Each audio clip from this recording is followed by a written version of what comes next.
Welcome to Ejaz academy. बड़े confusion रहते हैं कि इनको लेकर। ये सबको पता है कि गवर्नमेंट के 3 ऑर्गेन्स होते हैं, लेकिन तीनों ऑर्गेन्स के फंक्शन क्या है और हम तीनों ऑर्गेन्स को कैसे पहचानते हैं, ये कौन सा ऑर्गेन्स है। आज के इस वीडियो में इन तीनों ऑर्गेन्स के फंक्शन और मीन्स को समझेंगे। ऑर्गेन्स का मतलब जिस तरह से हमारे बॉडी मुख्तलिफ ऑर्गेन से बनी होती है, जैसे आँख, कान, नाक, जिल्द, उसी तरह से हुकूमत के बहुत सारे इदारे होते हैं जिनसे हुकूमत चलती है। और हिंदुस्तान के हुकूमत के बुनियादी तौर पर 3 इदारे हैं, जिसमें लेजिस्लेचर, एग्जीक्यूटिव, जुडिशरी।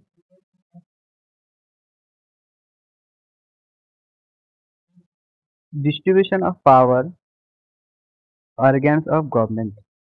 इसमें पहला है लेजिस्लेचर, यानी लॉ मेकिंग ऑर्गेन्स।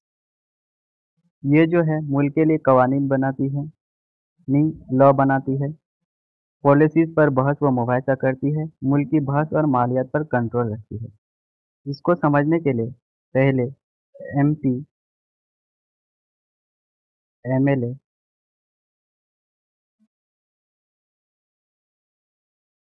जिसमें लेजिस्लेटिव असेंबली होती है, असेंबली यानी एमएलए जो है वो स्टेट के लिए काम करती है। इसमें जितने सारे मेंबरान होंगे वो स्टेट के लिए होंगे। यानी एमपी जो है मेंबर ऑफ पार्लियामेंट, इसमें सारे एमपी जो है सेंट्रल मेंबर जो होंगे सेंट्रल लेवल के होंगे, जिसमें राज्यसभा और लोकसभा होते हैं। जैसे यहाँ पर एग्जाम्पल है लोकसभा और राज्यसभा। ओके, इस तरह से हम लेजिस्लेटिव असेंबली को, यानी एल जी शॉर्ट में हम लिख सकते हैं एल जी, लेजिस्लेटिव जिसको हम ओड देते हैं वो लेजिस्लेटिव असेंबली। अगर अगर ये सारे ओड जो है एमपी और एमपीज और एमएलएज के होते हैं, ये लोगों को हम क्यों चुना, ताकि ये सारे लोग हमारे लिए काम कर सके।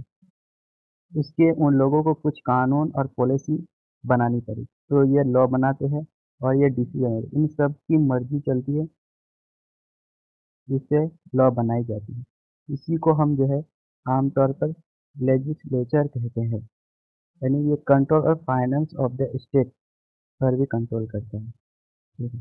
डिस्कशन एंड डिबेट पॉलिसीज पर भी बहस वगैरह करती है। ये आमतौर पर जो है ये लॉ बनाती है।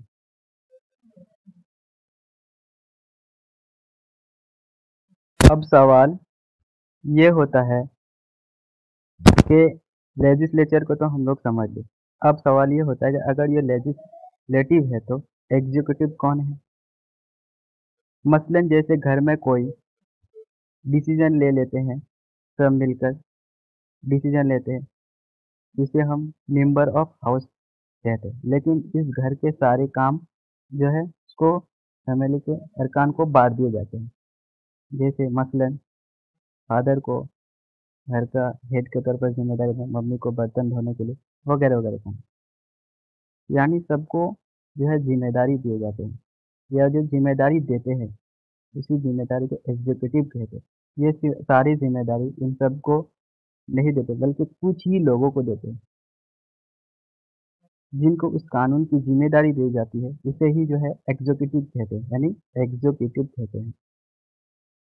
जिसमें आमतौर पर जो है डीएम वगैरह होते हैं और उसके काउंसिल्स होते हैं, और उनके काउंसिल के जो है मिनिस्टर होते हैं। जैसे अगर किसी को जो है या किसी स्टेट के लिए, किसी सेंट्रल लेवल के लिए कोई कानून बनाना है, उसमें सीएम हो सकते हैं या फिर प्राइम मिनिस्टर हो सकते हैं। ये जो है implement and enforces enforces the laws made by the legislature. यानी ये कानून को जो है इम्प्लीमेंट करते हैं। ठीक है। ये आमतौर पर के जो हेड होते हैं वो प्रेसिडेंट होते हैं। और इसमें प्राइम मिनिस्टर, काउंसिल, जुडिशरी। कानून बन गया यानी लॉ बन गया और इम्प्लीमेंट भी हो गया, यानी कानून बनाने में कोई मदाखल तो नहीं हुई और लोगों के हक को किसी ने तो नहीं छीना। ये हुकूमत के सारे काम को यही अंजाम देती है। ये जो है, चाहे वो स्टेट हो, चाहे वो स्टेट के कोई भी डिस्ट्रिक्ट हो, कहीं पे भी कोई प्रॉब्लम हो, किसी ने किसी को सर पर जुल्म किया है, पूरी चीज़ें जो है, काम जो है और जिम्मेदारी है इसी पर होती है, यानी यही अंजाम देती है। ये जो है मदाखल करती है। और उसके साथ साथ इसमें जो है high court, supreme court, district court, यानी तीनों चीज़ें होती है एग्जाम्पल के तौर पर। और ये सेंट्रल गवर्नमेंट में कोई भी पॉलिसीज बनती है और वो इम्प्लीमेंट भी हो गया, उसमें कोई चीज़ झोल हो उस पर भी मदाखल करती है। ओके।